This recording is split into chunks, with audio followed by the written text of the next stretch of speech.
Bona tarda. Sí. Bona tarda. Me toca siquiera un minuto como anfitrión y como delegado del Gobierno de la Generalitat a Madrid. Gracias por venir y gracias a los amigos de Madrileños por el Derecho a Decidir. Esto, si se puede decir, a cómplices de este anhelo democrático en la capital del Estado.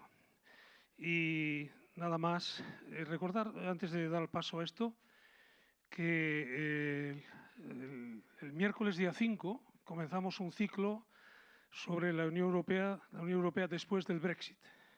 Entonces el día 5 tenemos la primera, que es miércoles, y después 3 martes seguidos. Y bueno, si estáis un poco atentos a la web de la delegación, creo que hemos hecho un programa interesante y creo que es un tema de palpitante actualidad. Sin más, bienvenidos, Mireia y Josep Nuet, con quien tengo una afinidad, porque son los dos procesados siendo mesa de Parlamento. Yo por lo menos gané en Estrasburgo, espero que no tengas que llegar a Estrasburgo. Ana, gracias por tu labor de moderación. Laura, benvinguda. Óscar, aspaldiko laguna eta legebiltzarkide ohia, Eusko Legebiltzarrean. Como veis, el euskera se entiende perfecto. Pero Óscar es un viejo compañero del Parlamento Vasco. Estuvimos en toda una legislatura allí complicada, porque fue la que acabó con mi procesamiento precisamente y condena por Marchena, al que ganamos en Estrasburgo. Y también al compañero Dovenega. Buenas tardes. Boa tarde, no buenas tardes. No serás o único representante galego aquí a Banquera, porque o próximo mes de febreiro teremos aquí a noso amigo, compañeiro e histórico Dovenega, Camilo Nogueira. Sí, pero vendrá Camilo, entre otros, vendrá también a nuestros debates. Bienvenidos a todos y os dejo en manos de Ana. Qué mejor que Ana para dirigir todo esto. Gracias. Gracias, Gorka.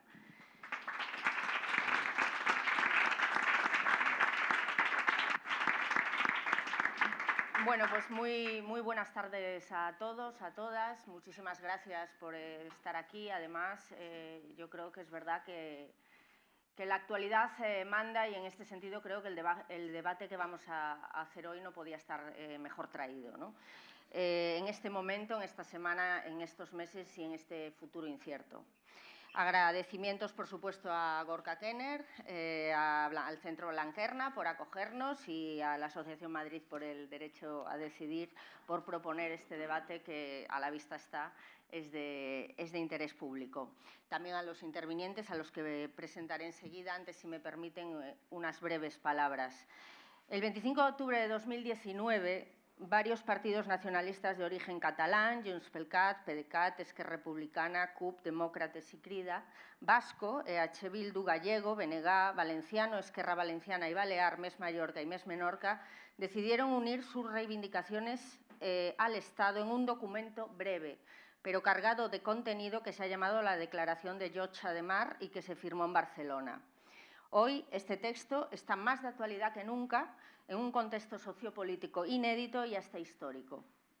Repasemos brevemente. Un gobierno de coalición en España con dos fuerzas que se dicen progresistas. La segunda fuerza de esta coalición, Unidas Podemos, es partidaria del derecho a decidir de los pueblos de España. Mientras que el Partido Socialista de hoy, liderado por una quinta versión de su líder, Pedro Sánchez, el hoy presidente del Gobierno, se muestra a favor de la plurinacionalidad de España. Este Gobierno ha contado con el apoyo de Esquerra Republicana para poder echar a andar con el compromiso de celebrar una mesa de negociación bilateral Estado-Generalitat, donde se hable de todo. El presidente Torra y el presidente Sánchez se reunirán el 6 de febrero en Barcelona. Por otro lado, y pese a la aparente intención del Gobierno español de emprender un diálogo de negociación, seguimos soportando los efectos del procés catalán. Quiero decir, de la incidencia del Estado sobre el procés catalán. No confundamos, yo la primera. Cuando las reivindicaciones independentistas legítimas y recogidas en los programas electorales de los partidos catalanes, Esquerra Republicana, Junts pel Cat y la CUP, pese a contar con una mayoría parlamentaria, chocaron estrepitosamente con la ausencia de diálogo, comprensión y acción política del Gobierno del PP, apoyado por el PSOE de la segunda versión de Pedro Sánchez. Entonces, Mariano Rajoy optó por traspasar a su poder judicial, que el PP controla aún sin ningún tipo de pudor, un conflicto político con los resultados nefastos conocidos. Presos políticos, dirigentes exiliados, familias rotas, partidos descabezados, frustración social, no solo en Cataluña, y constreñimiento de unas instituciones paralizadas por la interferencia permanente del Estado, que alcanzó su culmen el 1 de octubre de 2017, aporreando a los votantes en un referéndum solo legitimado moralmente por la pura democracia del derecho al voto. La declaración de Llotja indica el camino a seguir según las formaciones nacionalistas de los pueblos antes indicados, salvo el Partido Nacionalista Vasco, y sintetiza muy bien el camino territorial que debe seguirse para evolucionar en una democracia incompleta desde la transición de 1978, donde, por ejemplo, se puede pedir la independencia de un territorio en un programa electoral, como he dicho, pero no se puede ejecutar aunque tenga mayoría, ni votar siquiera, pues la unidad de España, según las normas de este viejo Estado, está por encima de la democracia. Hay camino, por tanto, por hacer. Y por eso, para hablar de esto, hoy están aquí Néstor Rego, diputado del BNG en el Congreso, Mireia Vehí, diputada por la CUP, Joan Josep Nuet, diputado por Esquerra Republicana, Óscar Matute, diputado por EH Bildu, y Laura Borràs, diputada y portavoz de Junts pel Cat en el Congreso. Bienvenidos, bienvenidas a todas. Vais a tener un turno de intervención de 10 minutos, ya lo hemos explicado, y a continuación pasaremos al debate. El turno de intervención no va a ser necesariamente el que he hecho de las presentaciones, que ha sido el que venía impreso en las invitaciones que les hemos pasado. Vamos a empezar por el llamado sector catalán, si os parece bien. Así que empezamos, si os parece, por, habíamos dicho, Laura Borràs. Paso de ser la última a la primera. ¿Ves? Los primeros eran los últimos, lo decía alguien por ahí. No, perdón, Bueno, era al revés, los últimos eran los primeros. Si me yo, oye un cura... Yo intentaba cogerme esta parte sí, del refrán, dijéramos, aquí los últimos eran los primeros. Eso es. Pero bueno, si tengo que ser la primera, pues no hay problema. Hoy ha sido un día complicado, con lo cual es muy reconfortante. Lo puedo imaginar. ¿Perdón? Lo puedo imaginar. Sí. Con lo cual es muy reconfortante poder estar aquí y ver tantísima gente pues interesada por lo que está ocurriendo. En realidad lo que ocurre en Cataluña es un reflejo de lo que también puede ocurrir en España, o lo que está ocurriendo pues también cuando se habla de la situación que también viven otras nacionalidades históricas, como podría ser pues el País Vasco y Galicia. Creo que es interesante que Madrileños por el Cambio, por el Derecho a Decidir, nos hayan pedido participar a todos como conjuntamente aquí en Madrid, el hablar de la declaración de la Llotja de Mar, porque es un ejercicio casi insólito en estos últimos tiempos el que se produjo y el que aunó las voluntades de todos los partidos políticos que ahora Ana estaba listando. Y es que vivimos una situación en la que, ante un reto democrático, que es el que planteó Cataluña en su momento con el ejercicio que se hizo del derecho a la autodeterminación el día 1 de octubre, ante ese reto democrático el Estado español ha tenido una única respuesta, que ha sido una respuesta de naturaleza autoritaria y de naturaleza represiva.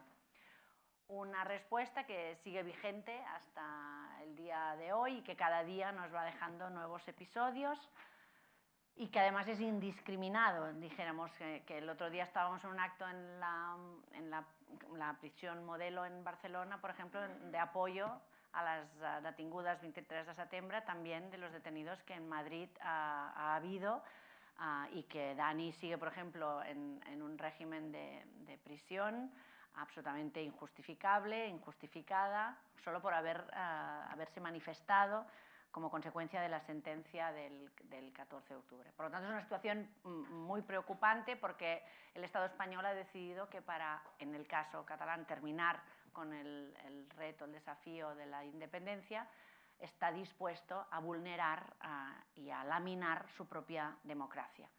Ese es el estado de cosas que, de algún modo, porque tienen episodios paralelos, compartidos, mutatis mutandis aplicado a cada una de los representantes que aquí estamos, plantea pues, efectivamente cuál es la posible salida por parte del Estado español ante esta reclamación que, insisto, es de naturaleza democrática. Yo quiero eso ponerlo y remarcarlo muchísimo porque la respuesta que ha ofrecido el Estado español implica el fracaso de la política.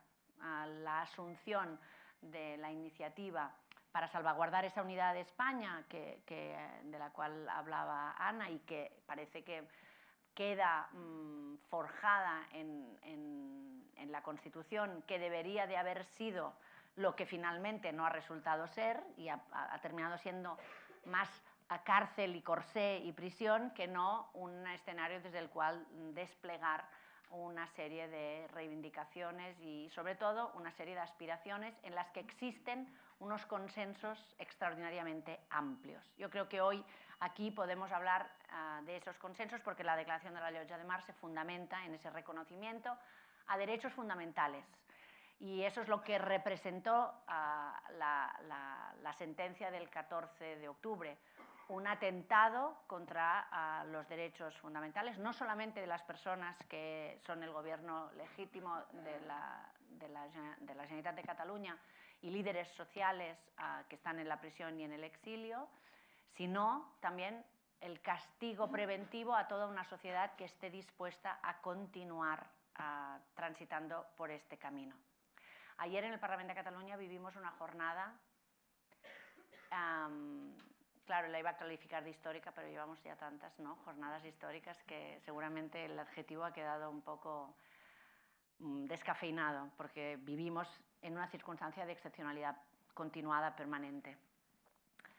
Pero ver entrar de donde no tendrían que haber salido nunca a los representantes legítimamente escogidos por el pueblo de Cataluña fue muy impactante.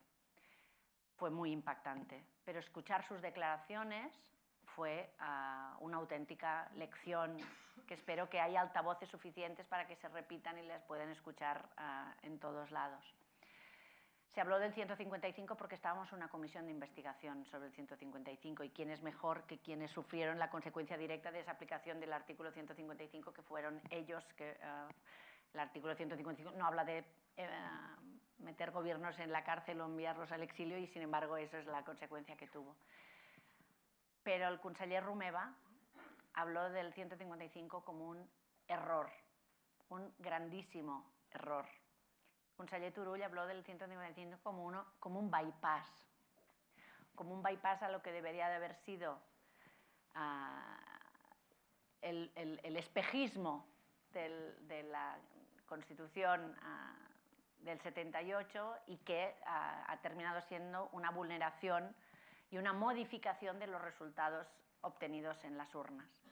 Y el conseller Romeva hacía una reflexión que creo que es interesante tenerla en cuenta, que dice: seguramente los que perseguíamos conseguir con el ejercicio del 1 de octubre una república catalana, no lo hemos conseguido, pausa dramática, todavía. Sin embargo, los que no quieren que lo consigamos tampoco no lo han conseguido. Y el mensaje es que persistimos. Y persistimos y lo hacemos llenándonos de razones democráticas día tras día. Y lo hacemos basándonos en precisamente lo que os da nombre a vosotros como organización, el poder tener el derecho a decidir cuál es nuestro futuro. Basándonos en los derechos que el Estado español desoye todas las atenciones que los toques de atención que le han hecho, desde Amnistía Internacional al Grupo de Detenciones Arbitrarias de la ONU o al Tribunal de Justicia de la Unión Europea. Sigue desoyendo. Ayer se hablaba de que afeaba a la Eurocámara porque había considerado que Clara Ponsatí ya era eurodiputada. Bueno, siguen afeando la realidad porque lo que no quieren ver es cuál es esa realidad en la que el voto de los ciudadanos otorga la representación política. Y en ese sentido estamos comprometidos a continuar perseverando en el camino de una reivindicación justa, igualitaria e inclusiva para todos.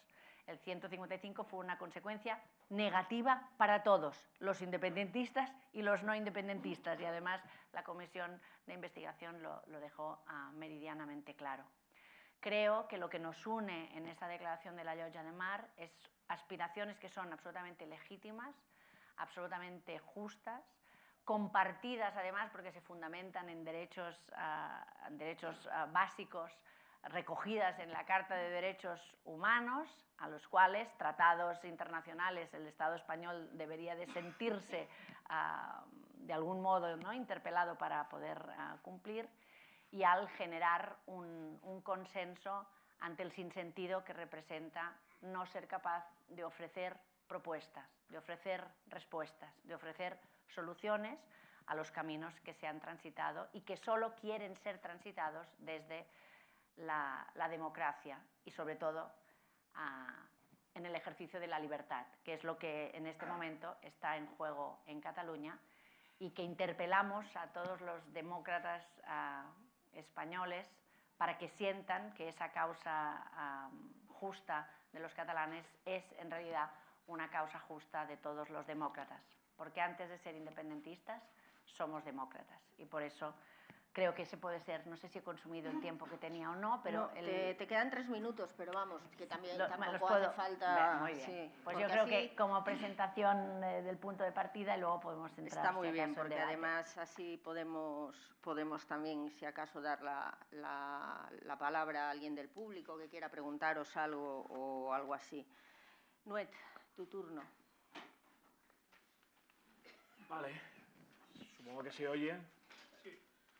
Bueno, buenas tardes. En primer lugar, un placer estar aquí. Quiero agradecer a madrileñas y madrileños por el derecho a decidir que hayáis organizado este acto, y también a la delegación del Govern en Madrid que nos acoja, y al Centro Blanquerna, que es de alguna forma más que la delegación del Govern, y que por tanto es un placer estar aquí. En primer lugar, una clarificación. Yo no soy diputado de Esquerra Republicana. Ya lo sabéis, los que no os lo explico. Esquerra Republicana hizo una coalición en las elecciones generales con un partido, que es mi partido, que es Soberanistas, que es un partido que está en el mundo de los comunes, podríamos decir, en el mundo de Izquierda Unida. Y de esta coalición, tanto en el Senado como en el Congreso, hay diputados de Esquerra Republicana y diputados de Soberanistas. Compartimos programa, compartimos grupo, pero si me dicen si eres militante de Esquerra Republicana, la respuesta es no. Y los de Esquerra Republicana son mis compañeras y mis compañeros, y por tanto hoy los voy a representar lo mejor que pueda, pero quiero clarificarlo para que ya veáis que el universo catalán es complejo. Y que por tanto, si vamos profundizando, veréis que hay tantas capas que, pues, hasta para los catalanes, evidentemente, es difícil leer este universo complejo. Bien, yo sí quiero hablar un poco de la declaración de la Llotja de Mar como provocación, ¿no? Porque, en definitiva, ¿qué es la declaración de Llotja de Mar? Ya sabíamos que venía la sentencia del Supremo. Y ya sabíamos, porque estaba ya escrita, ya de cuando prácticamente empezó el juicio en el Tribunal Supremo, por dónde iba a ir. Y por tanto, lo que se hizo con esta declaración es adelantarnos un poquito para poner en marcha una voz de alarma ante lo que iba a representar la sentencia. Una voz de alarma que asocia a algunos partidos, los que estamos aquí, pero que es una voz de alarma que quiere llegar mucho más lejos de los que estamos aquí, y que apela, yo diría, que a todos los demócratas, independientemente de dónde vivan en el Estado español, e independientemente de a qué partido voten, y como diría Rufián, independientemente de qué bandera tienen colgada en el balcón. Por tanto, es una apelación democrática, y es una reflexión democrática como punto de reflexión y como punto de inicio. Y me gusta de esta declaración 3 cosas, que las voy a señalar y con eso hago mi intervención.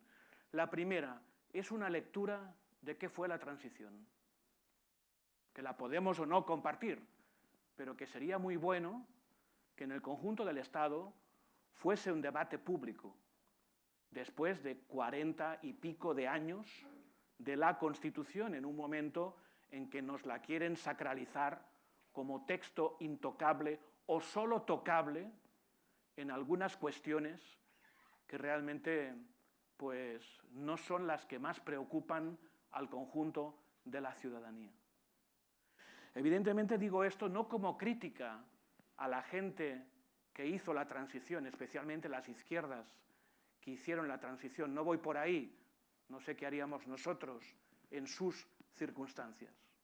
Pero sí para aquella gente joven, por ejemplo, que después de más de 40 años no la votó y que hoy lanza su perspectiva de vida con ese texto que le legaron sus padres y sus abuelos y que se da cuenta que sus ambiciones personales, su proyecto de vida, no caben en ese texto constitucional o que el texto constitucional está plagado de trampas una vez las mayorías políticas lo han interpretado a veces de forma traicionera respecto a los padres de la Constitución.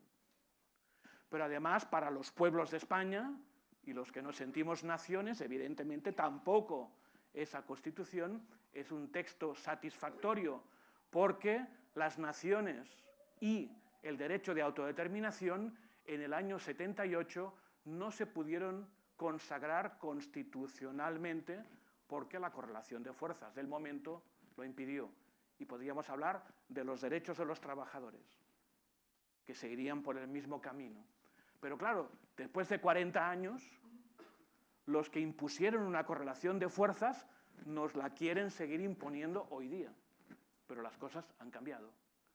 Y evidentemente para los catalanes, la mayoría de los catalanes y de las catalanas, después de la sentencia del Estatuto del Tribunal Constitucional del año 2010, el Estado de las autonomías no es una perspectiva de futuro.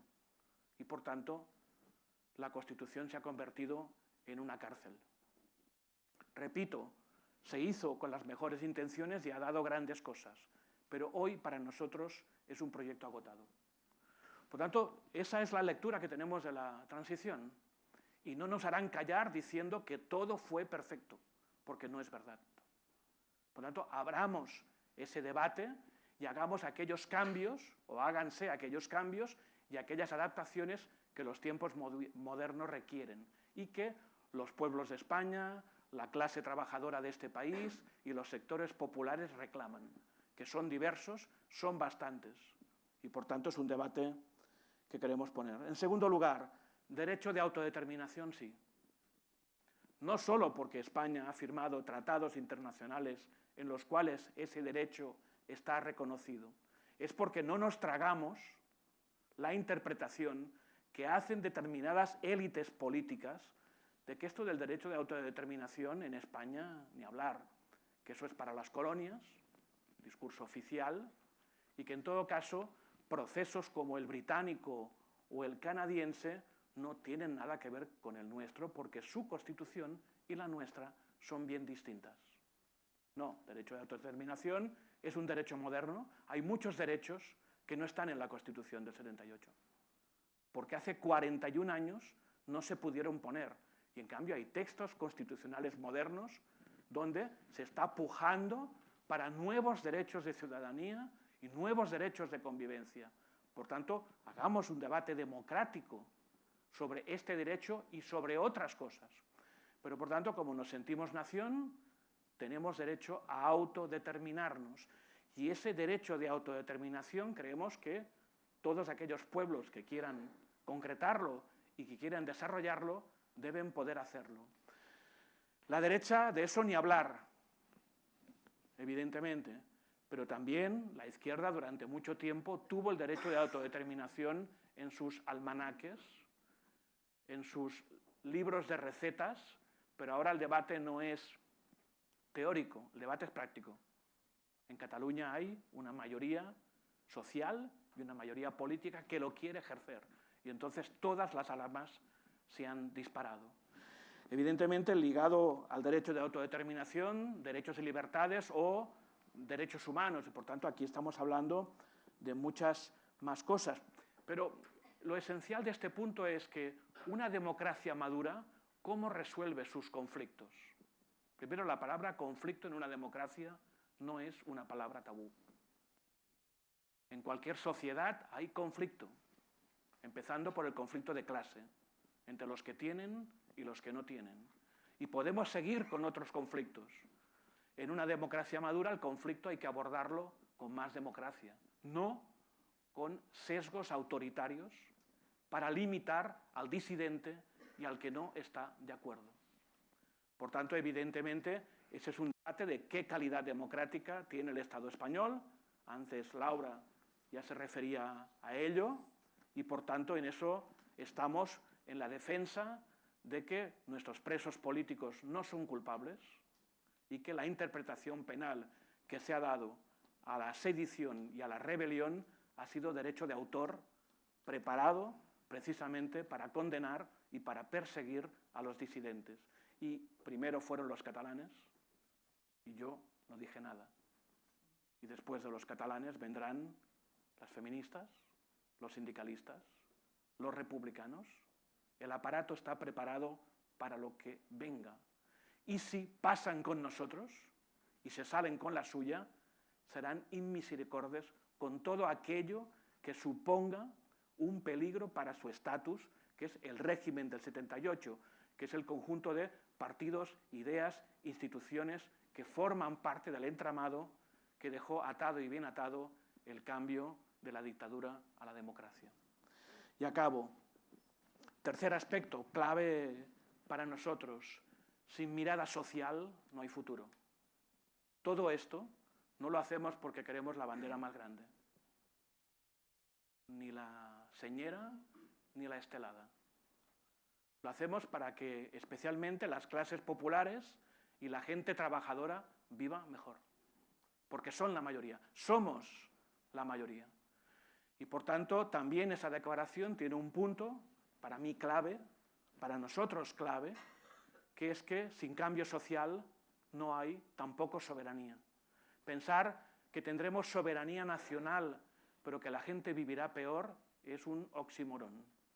Es imposible. Solo queremos este proceso de empoderamiento popular para poder vivir mejor, para poder repartir mejor la riqueza, para poder llegar a todos los puntos del país, también al de aquellos barrios donde hay un 20, un 25, un 30 o un 35% de pobreza o el paro juvenil está por encima del 40%. Aquella gente que está en listas de espera que ya no puede soportar. Aquella familia que tiene que decidir si come pescado o paga la matrícula del hijo o de la hija, porque la matrícula en Cataluña es de las más caras de todo el Estado español. Y por tanto, esa mirada social es imprescindible. No la podemos separar y no la podemos disgregar del modelo de país y del modelo de libertad al cual aspiramos. Por eso nuestro proyecto es social y es nacional, porque nacional y social son partes de la misma moneda, son casi la misma palabra. Y eso está en la declaración. Creo que pues, muchos demócratas pueden pensar que realmente el Estado español debe mejorar su calidad democrática y muchos trabajadores y trabajadoras de España, de sus distintos pueblos, pueden pensar que el movimiento soberanista es un aliado, porque si tiramos hacia el soberanismo y hacia el derecho de los pueblos y tiramos hacia el derecho de los trabajadores y de las trabajadoras y de las mujeres para no sufrir el Estado patriarcal, es posible que podamos romper el régimen. Pero debemos colaborar y nos debemos complementar. Por tanto, en vez de mirarnos de reojo, unámonos, trabajemos juntos, seremos más libres y seguro que venceremos. Nada más.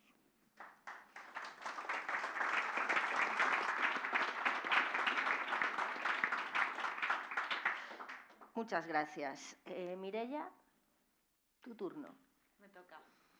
Bien, muchísimas gracias. Yo quería empezar como mis dos compañeros agradeciendo este espacio, agradeciendo también el calor humano y político que desde la izquierda independentista hemos recibido desde que hemos llegado a Madrid, de organizaciones tanto de dentro del Congreso como de fuera. Y queríamos agradecerlo porque la solidaridad es la clave de esta batalla política que se está librando, que para nosotras la lectura es desde la perspectiva del poder. Antes de continuar, quería mandar un abrazo increíble a Dani, lo comentaba Laura. A Dani, como consecuencia última o como punta del iceberg de qué pasa cuando la gente se solidariza y los pueblos salen a las calles en contra de un Estado que es una maquinaria de guerra, ¿no? El Estado español como maquinaria de guerra y fundado a sangre y fuego como tal, con toda la historia colonial, que nunca nadie se le ha ocurrido ni pedir perdón ni plantearse, ¿no?, cuáles son los principios fundamentales de este Estado. Y acordarme no solo de Dani, sino de todos los presos y las presas políticas que han pasado no solo por la cárcel, sino por circuitos represivos, por plantar cara a algunas, ¿no?, de las caras de este Estado español que no permite la disidencia política organizada. Y esto fue la sentencia del procés, fue el nuevo marco de gestión de la disidencia política y fue una amenaza clara. Quien se atreva a levantarse organizadamente contra este Estado, por muy democrático que sea el proyecto, la respuesta va a ser hostias y la respuesta va a ser cárcel. Así que muchísimas gracias, no solo por estar aquí, sino por dar la cara. Para nosotros fue increíble estar ahí con la batalla dentro del Parlamento, fuera, con las sentencias y demás, y saber que en Madrid, aquí en el corazón de la bestia, la gente tenía la dignidad y la cabeza alta de salir. Así que muchísimas gracias. Decía, para nosotros esta es una lectura desde el poder. ¿Por qué digo esto? Los elementos fundamentales de la declaración son el derecho a la autodeterminación y a la represión y los derechos. Esta lectura o estos tres elementos son elementos que van totalmente, van al corazón del régimen, ¿no? La autodeterminación atenta contra la sacrosanta unidad de España, principio fundamental del movimiento de cuando esto era una dictadura como tal. Y además la represión en clave de amnistía también atenta contra esto, porque lo que estamos diciendo es que esta gente no ha cometido ningún delito. Esta gente lo único que ha hecho es poner urnas y acatar la voluntad democrática. Incluso los derechos van en contra de este aparato de Estado porque en la Constitución española hay, por ejemplo, el artículo 135 de la Constitución que nos dice que antes de pagar servicios públicos hay que pagar una deuda. Por lo tanto, no la declaración de la Llotja, que es un marco compartido, ¿no?, desde los pueblos sin Estado aquí en Madrid y que es un puente común, ¿no?, desde donde hacer política de mínimos, sino que las reivindicaciones de autodeterminación, de amnistía y de garantía de derechos van al corazón de este Estado que, como decía, para nosotras la lectura es una maquinaria de guerra. Hace poco Òmnium Cultural sacaba un mapa de la represión, ¿no?, y hablaba de más de 2.500 personas represaliadas en Cataluña, aparte del gobierno encarcelado, aparte de la gente del exilio. 2.500 personas más. O sea, imaginaros la represión que le llaman de baja intensidad y que nunca es de baja intensidad porque al final te afecta a tu vida, ¿no?, cómo opera para decirle a la gente joven, a la gente mayor, a la gente de todo tipo, porque la represión afecta ya a todo tipo de gente, que no se atrevan en ningún caso a levantarse contra el Estado. Por lo tanto, en este análisis de la batalla por el poder, y esta batalla por el poder no es nada más que el poder de la gente contra el poder de un Estado que es demofóbico, ¿no?, y se ha demostrado en numerosas ocasiones. En esta batalla contra el poder, en esta batalla por el poder constituyente o constituido, o la gente o el Estado, es evidente que tenemos estrategias distintas y todos los sentados aquí en esta mesa tenemos estrategias políticas distintas de cómo hacer esta batalla democrática. Lo que también es evidente es que el Estado y las derechas entendidas como Vox, Partido Popular y Ciudadanos, hago un paréntesis desde la lectura de la izquierda independentista, la extrema derecha no es un fenómeno meteorológico, es un elemento más que se utiliza desde el Estado, y no lo estoy diciendo como una conspiración, sino que se impune con la extrema derecha cuando peligran los principios fundacionales, y esto se vio en Euskal Herria, se vio en el País Valencià, se ha visto en Cataluña y se ve ahora en el Congreso de los Diputados. Esta gente ha tenido micros, ha tenido pasillos y ha tenido mucho dinero para que estén donde estén. Por lo tanto, no nos lamentemos como si fuera un fenómeno meteorológico que nadie puede hacerle nada. Aquí hay unos intereses determinados y unas lógicas de clase y unas batallas determinadas que hacen que esta gente esté ahí, ¿no? También es cierto, cierro paréntesis, que desde la perspectiva de las derechas, Ciudadanos, Partido Popular y Vox, la lógica es la doctrina del shock, es decir, eso que no se puede ganar por la vía democrática se gana por la vía represiva y se gana que las altas magistraturas del Estado, el señor Aznar ya se encargó de colonizar las altas magistraturas del Estado a golpe de tribunales y sentencias, se gana también a golpe de ¿cómo se llama? Esto que hacen en el Parlamento y que ahora han llevado al Congreso, los requerimientos a la mesa y vuelve y reconsidera y vuelve a reconsiderar, ¿no? La dinámica esta de doctrina del shock, ¿no? Por lo tanto, nosotros tenemos estrategias distintas, no solo los que estamos sentados en esta mesa, sino también en Cataluña, y es evidente. Son estrategias distintas de cómo abordar esta batalla como el poder, de cómo dar el poder a la gente.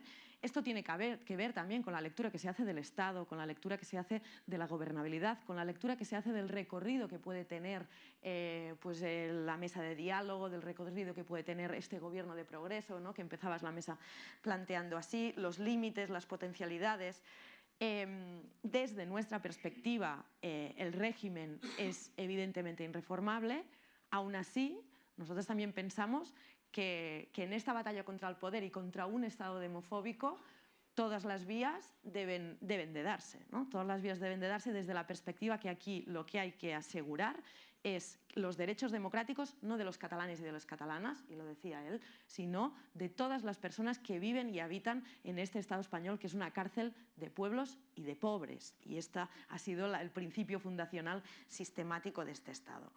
En este sentido, yo creo que el reto está no solo en encontrar una declaración de la Llotja, sino encontrar marcos compartidos que nos permitan dibujar alternativas políticas. Vuelvo a abrir paréntesis. También se ha hablado mucho de cómo se frena la extrema derecha. La extrema derecha se frena poniendo alternativas políticas encima de la mesa. La extrema derecha se frena explicando a la gente que hay proyectos de país alternativos y que la culpa o la responsabilidad de la miseria, de la precariedad y de la deuda y de la angustia de no llegar a fin de mes no es porque venga gente de otro lado del mundo, no es porque el de al lado te quita el trabajo y no es porque tu vecino tralarí o tralará. Es porque hay unos poderes fácticos con unas dinámicas de clase muy claras y porque además, y aquí no solo es el Estado español, podemos señalar también la Unión Europea y la dinámica de desposesión de la Unión Europea, que es un gobierno de mercaderes y de banqueros que se piensan que estamos a su merced, no nosotros, sino incluso la gente que intenta cruzar fronteras, ¿no? Por lo tanto, el reto aquí es poner proyectos de país encima de la mesa que ganen en convicción y en colectividad a la represión del Estado, porque esto lo vamos a ganar desbordando el Estado, porque está claro que es muy difícil que haya un referéndum encima de la mesa de forma democrática. Esto se va a ganar desbordando desde todos los puntos del Estado español y diciéndole al poder establecido, no solo el gobierno, porque el gobierno tambalea muchas veces ante el IBEX, ante las altas magistraturas, ¿no? Ante todas las instancias de poder, diciéndole que el poder es de la gente y que nuestra hambre mandamos nosotros. Que igual somos el sur de Europa, seremos pobres, la batalla es dura, pero que la convicción democrática de las gentes que viven en el Estado español es profunda y que no va a parar. Y esta es, desde nuestra perspectiva, la batalla, ¿no? A más autoritarismo, más y más democracia. A más represión, más y más movilización.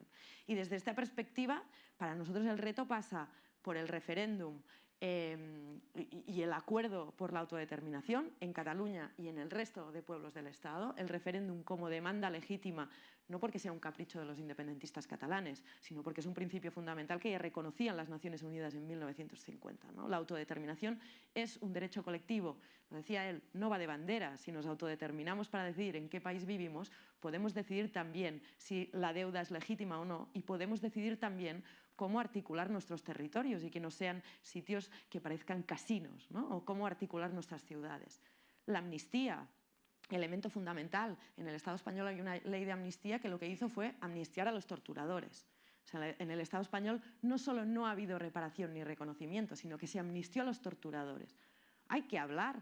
Tenemos el país lleno de gente en las cunetas. Hay que poder alzar la voz y decir que este Estado está fundado en principios que vulneran no los derechos humanos, la memoria y la dignidad de la mitad de la población que vive en el Estado español, porque tenemos el Estado lleno de gente muerta y asesinada en las cunetas que nunca nadie reconoció y a quien nunca nadie pidió perdón. Por lo tanto, la amnistía como principio fundamental en clave de memoria histórica, pero también en clave ahora con la situación que está habiendo con las presas y los presos y las presas catalanas.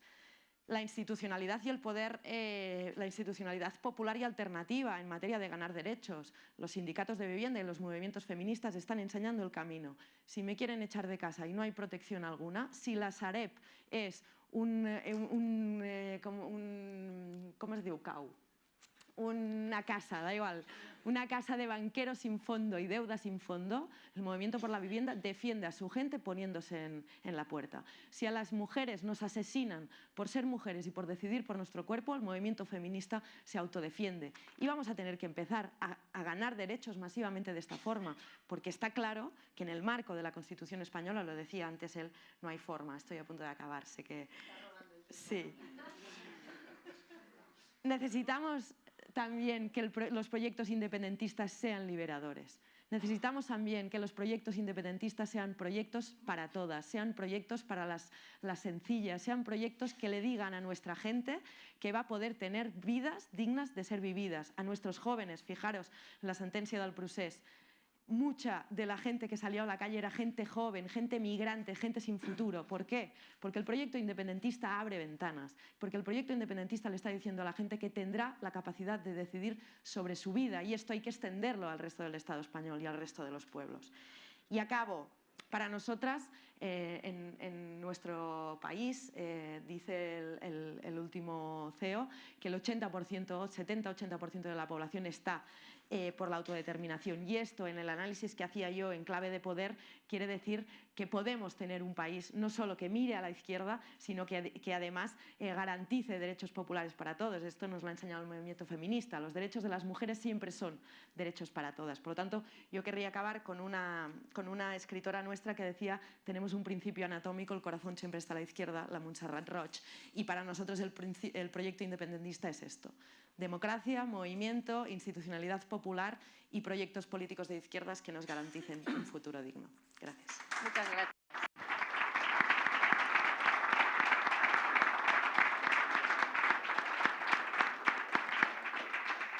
Muchas gracias, Mireia. Matute, es tu turno.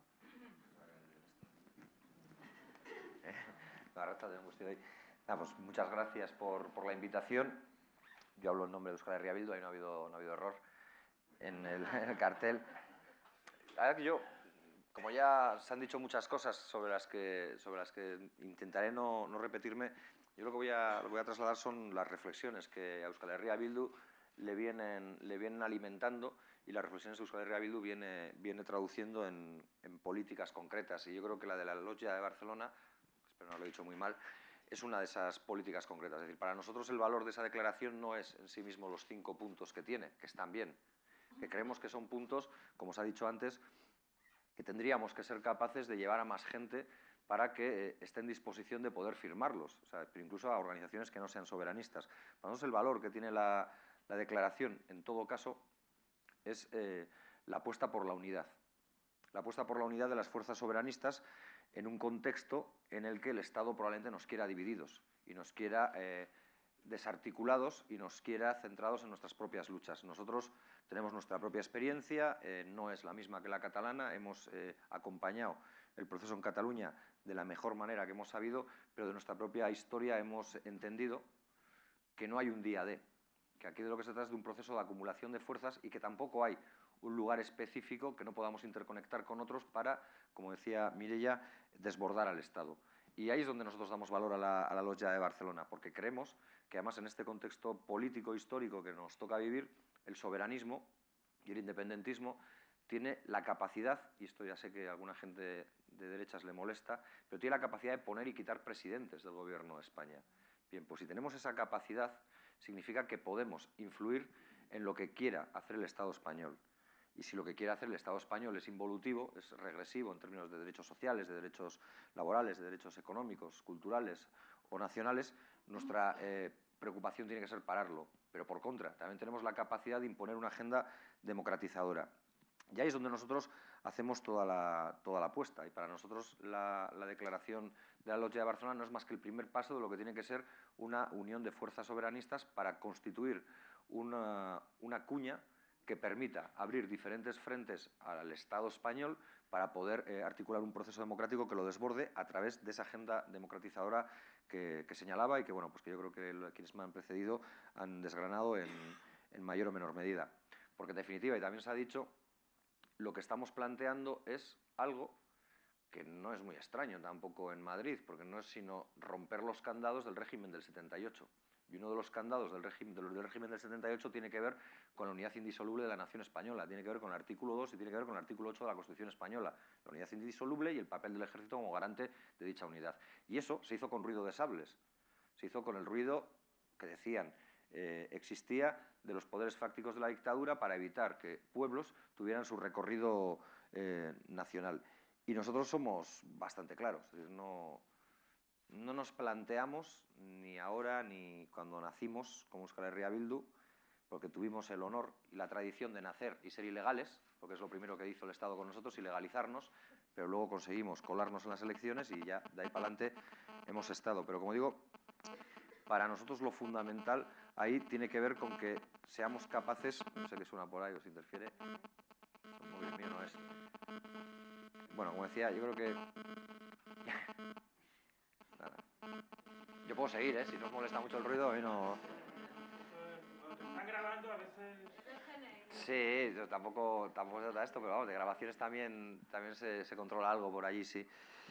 Pero, como decía, el Estado español no lo dibujamos como el enemigo principal, pero sí entendemos que si no se desborda, si no se rompen los candados del régimen del 78, seguiremos adoleciendo de una sociedad plenamente democrática. Nosotros, como ciudadanía vasca, pero también quienes vivan dentro del Estado español.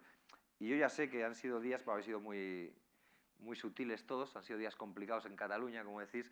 Nosotros siempre, creo que os hemos dicho a todas y a todos, y lo decimos siempre, que creemos que tenéis que poner en valor lo que hicisteis en Cataluña. Yo creo que el 1 de octubre fue el momento y el tiempo en el que el Estado español se ha sentido más débil, más indefenso, porque no tenía herramientas democráticas, porque el Estado español no tiene respuestas democráticas para problemas como el problema nacional o como el conflicto político derivado de la existencia de naciones sin Estado. Y vosotros le llevasteis hasta el extremo. Nosotros en nuestra trayectoria no hemos conseguido llegar tan lejos y así lo hemos dicho y lo hemos reconocido. Por tanto, yo creo que ahí hay que entender el valor de la unidad y hay que entender cuáles son las cuestiones que podemos poner. Porque, como digo, el Estado español no tiene ninguna respuesta democrática. Prueba las ilegalizaciones, algo conocemos, prueba la represión, prueba la ocupación de territorios, también algo conocemos con la sobredimensión de la Guardia Civil y hace que nuestro país, que Euskal Herria, pues sea el territorio más densamente poblado por policías de toda Europa, todavía hoy, y lo hace también con la generación de un relato, de un marco que necesita que pervivan elementos que han decidido desaparecer. Por ejemplo, una pelea de bar, si es en Altsasu, pasa a ser terrorismo, aunque no exista ya la fuente inspiradora de ese terrorismo porque ha decidido desaparecer. Pero, sin embargo, el Estado necesita siempre ese tipo de cuestiones. Porque tiene un problema el Estado español, y es que probablemente el Estado español o España no se entienda a sí misma sin Cataluña, sin Galicia o sin Euskal Herria. Sería como entenderse uno a sí mismo sin partes importantes de tu anatomía o sin órganos vitales de tu anatomía. Pero el problema que tienen es que Cataluña, Euskal Herria o Galicia sí se pueden entender a sí mismas sin el Estado español.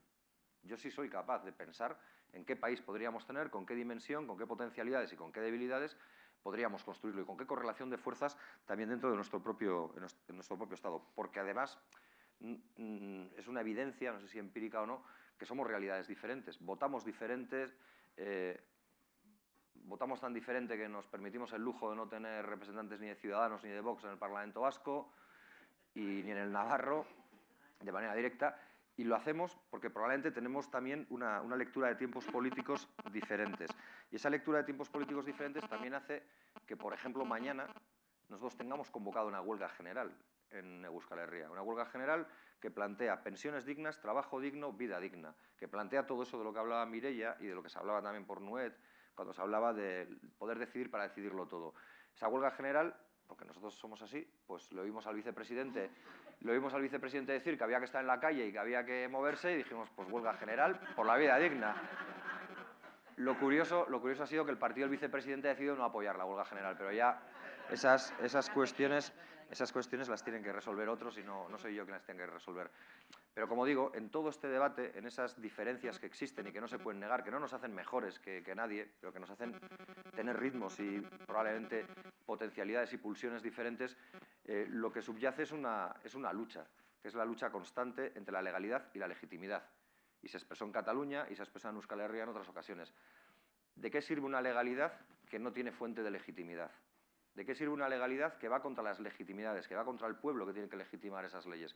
Porque es evidente que en Euskal Herria y seguramente en Cataluña y en otros lugares la legitimidad plantea reformas legales para que su legitimidad pueda ser recogida y pueda ser defendida.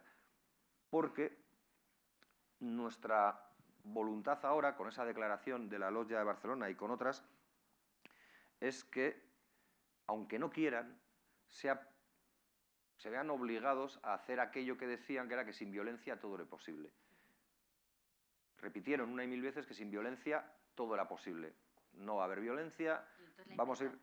Bueno, no va a haber determinados tipos de violencia, habrá otras, el monopolio del Estado, pero si eso no existe, y nosotros vamos a ir a un proceso de confrontación democrática, nuestra capacidad, nuestra fortaleza, tiene que ver con la articulación de fuerzas. Y como digo, y es algo que también hemos repetido siempre a todos nuestros interlocutores, nosotros ya hemos pasado la fase del día D. O sea, nosotros, y eso es una autocrítica que seguramente nos tenemos que hacer, hemos alimentado durante mucho tiempo un relato que planteaba un día como el día en el que se libraría esa madre de todas las batallas en las que conseguiríamos o intentaríamos nuestro objetivo final. Y nos dimos cuenta que nos hemos equivocado, que no hay un día D, que hay un proceso de acumulación de fuerzas.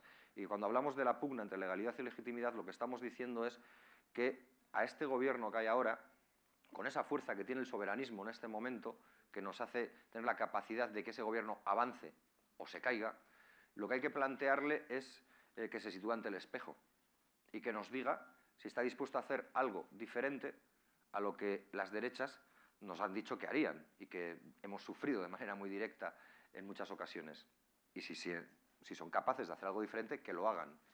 Pero si no lo hacen, si al final la unidad indisoluble del Estado español o indivisible del Estado español está por encima de todo, nosotros habremos ganado la legitimidad para dirigirnos a Europa, para dirigirnos al mundo y decir que nuestro problema no es un problema de egoísmos, que nosotros no somos las ligas nortes de nuestro territorio, que nosotros lo que planteamos es el déficit democrático estructural que tiene el Estado español para dar respuesta a demandas mayoritarias de nuestras sociedades que se saben, se sienten y se piensan mayoritariamente, no unánimemente, pero mayoritariamente diferentes. Ahí es donde nosotros nos planteamos la declaración y donde planteamos nuestra acción política y todos nuestros empeños, que algunos ya conocéis, han sido muchos, en que intentemos trabar estrategias conjuntas para generar eso. Yo no sé si se trata de, como decía alguno hace unas décadas, de generar muchos Vietnams o no, pero en cualquier caso se trata de generar focos de resistencia y focos de construcción de una alternativa, porque creemos que esperar a que el Estado español lo haga por propia evolución es prácticamente imposible. Cuando digo el Estado español digo el poder central. Y porque además creemos, y termino ya, que la declaración de la Lotja de Barcelona entronca con la defensa histórica que hacemos del derecho a autodeterminación. Y también lo digo, pero tampoco va a sorprender a nadie, nosotros no renunciamos ni vamos a renunciar jamás a construir nuestro propio Estado. Lo que estamos dispuestos es a negociar, a hablar, a pautar herramientas democráticas para que podamos llevar a la ciudadanía nuestra voluntad de construir una nación libre y soberana, que sea Euskal Herria. Y si perdemos, perderemos y lo volveremos a intentar. Pero como decía David Fernández, queremos tener el derecho a poder perder. Queremos que nadie nos robe nuestro derecho a poder perder.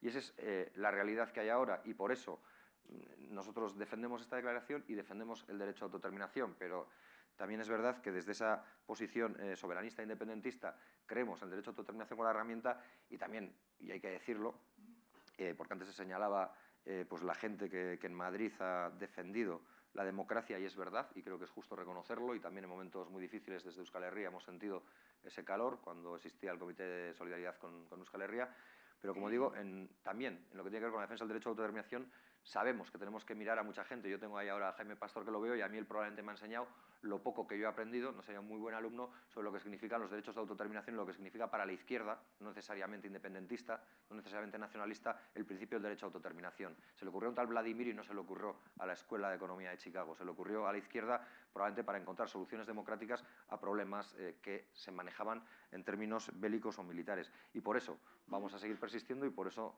este acto nos gustaría que fuera el inicio de una evaluación constante de una declaración que tenga que ir engordando, creciendo y que tenga que hacer pues que probablemente en el Congreso de los Diputados pues los fascistas de Vox pues tengan que salir más veces al patio cada vez que hablemos, porque cada vez hablemos más veces y lo hagamos con más fuerza.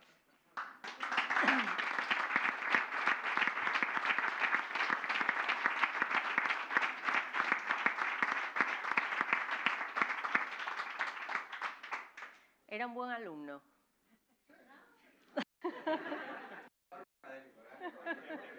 Ah, vale, vale. Muy bien, muy bien. No quería quedarme con la curiosidad de periodista. Néstor, por favor, es tu turno y cierras. Bien. Ben, boa noite. Antes de nada, agradecer también a Madrid por el derecho a decidir esta oportunidad y a Blanquerna por acogernos.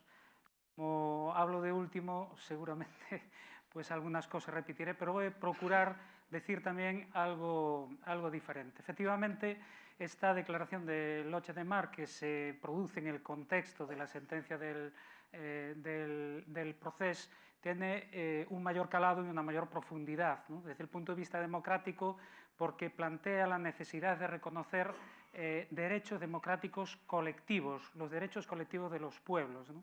Especialmente el derecho de autodeterminación, que como ya se dijo, pues es un derecho fundamental, un derecho democrático básico, reconocido por la ONU desde su Carta Fundacional, en pactos y acuerdos posteriores, firmados por el Estado español, pero que en la práctica el Estado español no reconoce, ¿no? Se produce también, lógicamente, en el contexto de un conflicto agudo de Cataluña con el Estado y, por tanto, la reclamación de que cese la represión también el respeto a los derechos fundamentales de todos los pueblos, ¿no? Y creo que entre las dimensiones que cabe destacar, como lo acaba de hacer Óscar Matute, está el hecho de que es una declaración de organizaciones políticas de 3 naciones sin Estado que continúa una tradición ya de 100 años de Galeusca, de distintas versiones de Galeusca, pero especialmente diferente o cualitativamente diferente porque estamos en un contexto de grave crisis política del Estado español, condicionada precisamente por los movimientos de liberación nacional, de forma clara por Cataluña y también porque es la declaración a la que se adhiere un mayor número de organizaciones políticas de estas 3 naciones, de Galicia, de Euskal Herria y de los países catalanes, ¿no? Desde mi punto de vista, lo que hace la declaración del 8 de marzo es reconocer una realidad que sería bueno que fuese también reconocida en el conjunto del Estado español y por el conjunto de las fuerzas políticas, por lo menos que se reclaman democráticas o que se reclaman de izquierda, ¿no? Y es la constatación de que el Estado español no es reformable políticamente, por lo menos en cuanto no se produzca una ruptura.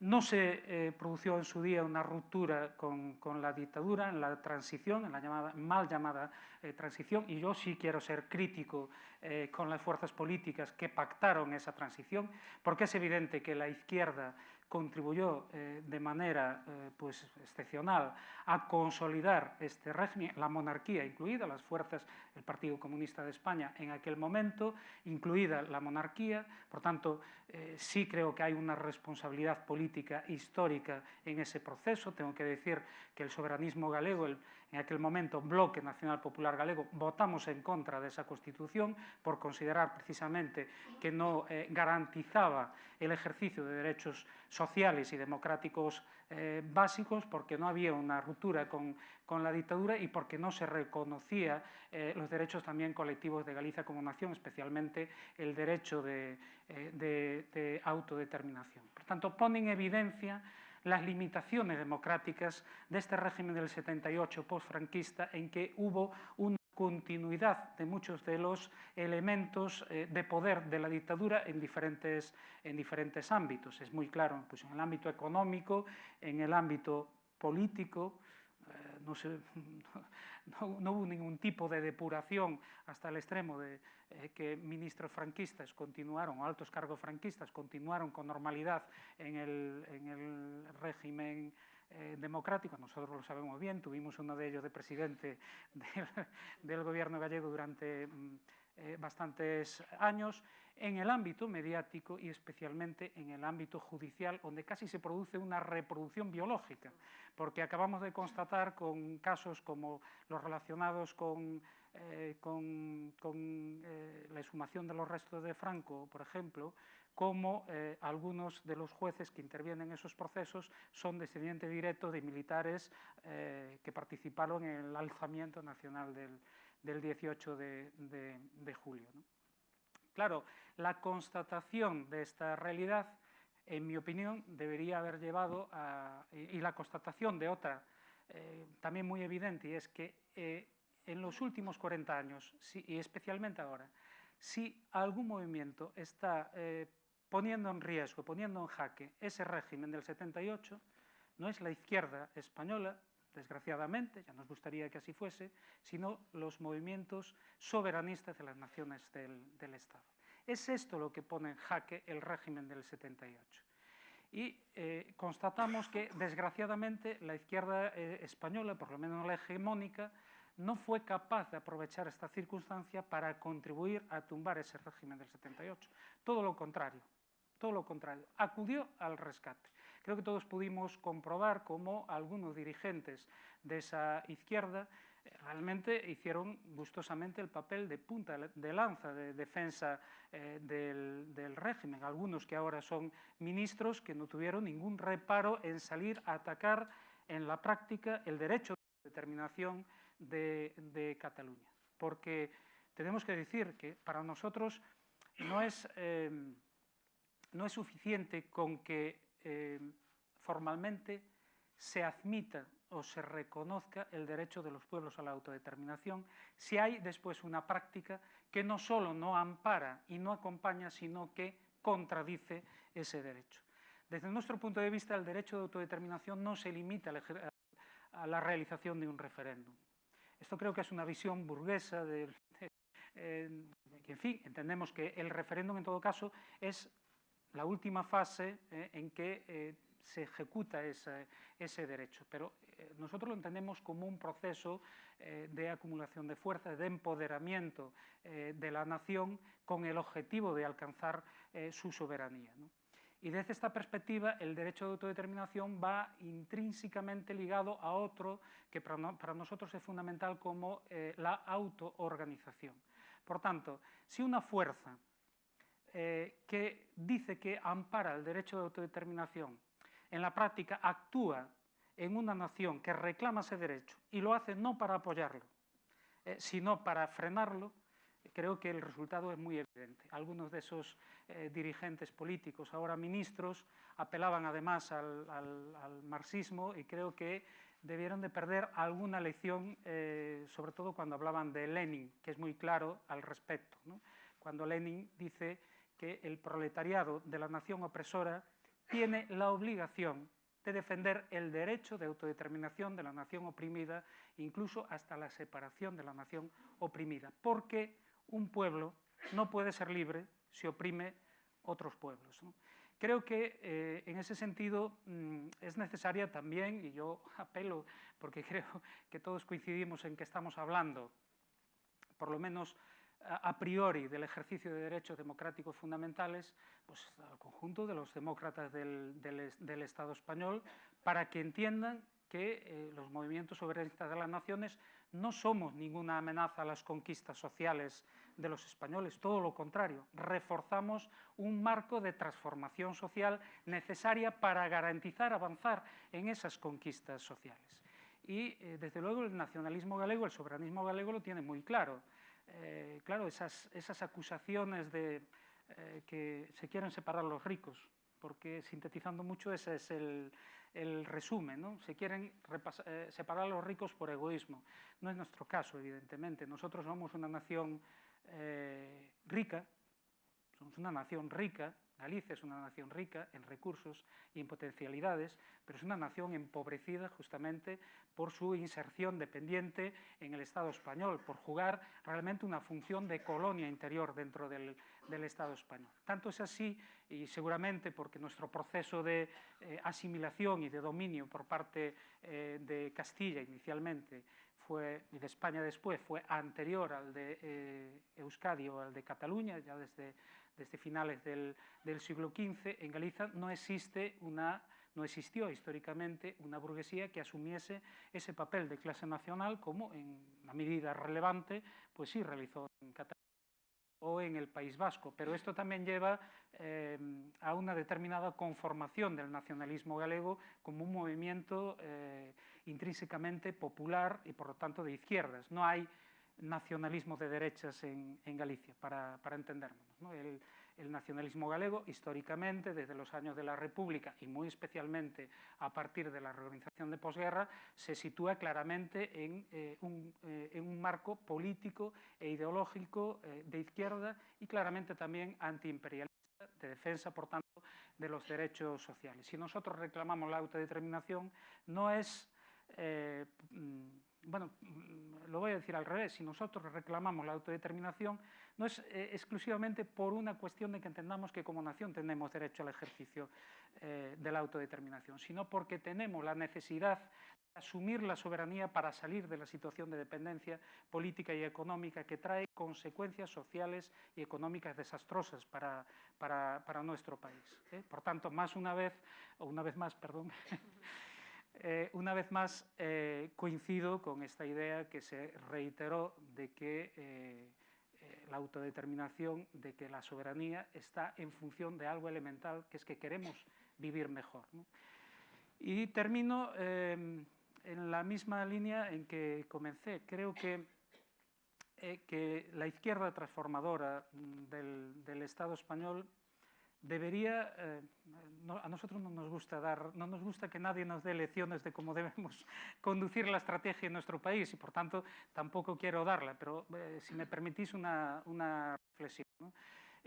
Nosotros somos conscientes de que hay muchos sectores en España o en el Estado español, fuera de las naciones, que entienden perfectamente nuestra lucha, que entienden el derecho de autodeterminación, pero también es bastante evidente que esa no es, por lo menos por el momento, una izquierda, no es la izquierda hegemónica, ¿no? Creo que la izquierda hegemónica, la que tiene representación institucional, la que hoy se siente en el gobierno, se mueve en parámetros bastante diferentes de este, ¿no? Creo, por tanto, que toda la pedagogía que se pueda hacer sobre lo que representa la reivindicación del derecho de autodeterminación y cómo esa reivindicación está directamente relacionada con agrandar la crisis del régimen del 78 y poder provocar una ruptura con ese régimen del 78, que realmente establezca un marco político y social diferente también en España, pues es básico para poder avanzar. Creo que sería muy fácil producir sinergias que provocasen pues ese colapso de un régimen que al fin y al cabo creo que democrático tiene poco.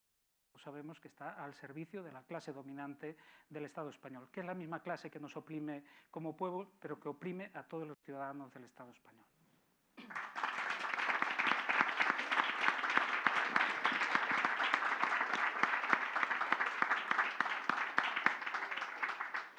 Bueno, pues muchas gracias. La verdad es que ha sido muy interesante. Son muchos, ¿no?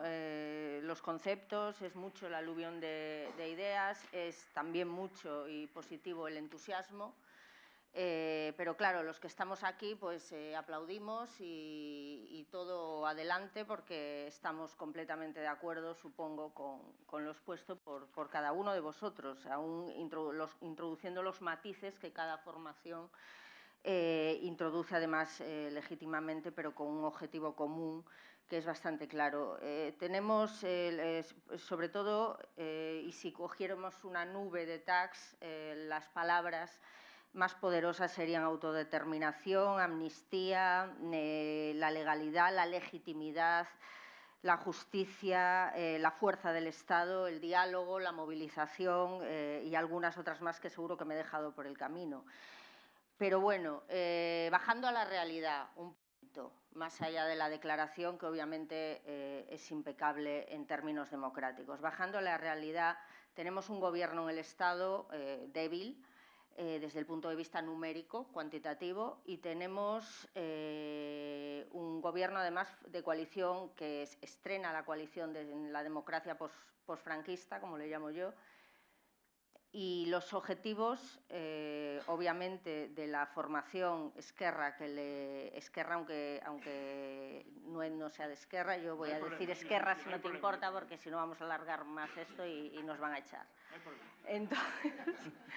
Entonces, tenemos unos objetivos que son exactamente esa nube de tags que yo he dicho, pero que los equivalentes en la negociación serían los siguientes. Autodeterminación, no. Consulta de los acuerdos a los que se alcancen en la mesa de negociación de la Generalitat.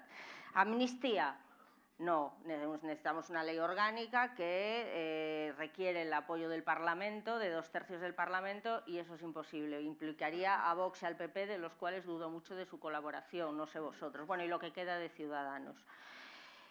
Legalidad, justicia, legitimidad, un poder judicial que se niega a ser reformado porque quienes mandan sobre ellos están en la oposición y se niegan a que sea reformado, porque además todos sabemos que el poder judicial es hoy la herramienta de poder del Partido Popular, la única, ni su número, ni Vox, ni Aznar, ni nada, el poder judicial. Entonces, digo yo, ¿por dónde empezamos? Y la fuerza del Estado es la que es, lo hemos visto en Cataluña, hemos visto el discurso del rey. Es verdad que toda la movilización soberanista, Cataluña y el resto de pueblos que estáis aquí y que se unieron a Cataluña, han conseguido agrietar el régimen del 78. Eso es así. El régimen del 78 estalló por Cataluña, precisamente por lo que decía, porque se trata de una cuestión de derechos, ya no de autodeterminación o no autodeterminación, sino de derechos y democracia pura, por encima de la unidad de España. Entonces, si teniendo en cuenta que de ese régimen del 78 el hijo, la hija predilecta del mismo fue la Constitución española, apelar a un proceso constituyente sería un paso primero en una mesa de diálogo del que creo que no se ha hablado, me corregirás, Nuet, si no es así, también puedes decirlo aunque no lo puedas decir, ya me entiendes. Un proceso constituyente sería, por ejemplo, el embrión de transformaciones que sí podrían dar sus frutos lentos, porque lentos lo van a ser, como lo está siendo todo, mucho más lento de lo que quisiéramos además. Sería el proceso embrionario de una transformación total, o la Constitución, por el hecho de ser española, pero herramienta del Estado, os interesa más bien poco.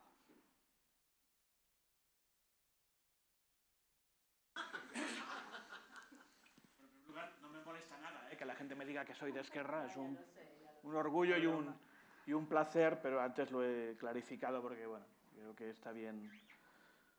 A ver, vamos por partes. Venimos de una experiencia. Cualquier proceso político hay que analizarlo no solo con la perspectiva respecto a tus ideales, sino también con la experiencia. Y la experiencia dice cosas, enseña cosas. La experiencia indica que intentes no tropezar 2 o 3 veces con la misma piedra. Por tanto, evidentemente en Cataluña hay una reflexión de la cual hay distintos puntos de vista dentro del soberanismo y en la cual hay que participar de forma leal, de forma crítica y de forma, si queréis, entusiasta. Pero hay que hacerla, que es qué hicimos y qué hay que hacer. Y no hay que ocultar ese debate. Y no hay que hacer el debate para poner el dedo en el ojo al compañero o a la compañera del otro partido, para sacar una tajada inmediata. Simplemente es necesaria, como sociedad catalana, una reflexión crítica respecto a lo que hicimos. Evidentemente, el 1 de octubre fue una jornada gloriosa, una jornada de empoderamiento como no hemos tenido en los últimos decenios, pero evidentemente no culminamos nuestros objetivos. Y no los culminamos en parte porque delante nos encontramos a un Estado español que dio una respuesta para una parte de catalanes y de catalanas sorpresiva. Actuó como un Estado no democrático y autoritario. Algunos creyeron tal vez que ante el embate democrático de millones de catalanes y de catalanas, el Estado no lo podría aguantar. Europa se echaría las manos a la cabeza y, por tanto, arrollaríamos democráticamente al Estado. Eso no pasó. Eso no significa ni que critiquemos el 1 de octubre ni que critiquemos a los dirigentes que lo planificaron. No estoy diciendo nada de eso. Lo que estoy diciendo es que estamos en una fase distinta y ahora tenemos que desarrollar nuestros objetivos políticos conscientes de esta nueva fase. Por tanto, el Estado español no se va a disolver como un azucarillo, ni es una panda de toreros y sevillanas. Es algo distinto, evidentemente. En segundo lugar, en el Estado español puede haber muchos amigos y amigas. ¿Dónde están? ¿Cómo contactamos con ellos? Deberíamos conocerlos con sus nombres y apellidos. Igual que en Europa, porque nuestra lucha también depende de correlaciones de fuerzas que se dan en el marco del Estado y en el marco europeo. Y por tanto hay que desarrollar un plan complejo que no va a durar 1 año y medio o 18 meses. Va más para largo. Pero hay que sumar y es importante la correlación de fuerzas, porque en una correlación de fuerzas deficitaria podemos ser derrotados. Y la correlación de fuerzas empieza en Cataluña, no en Madrid.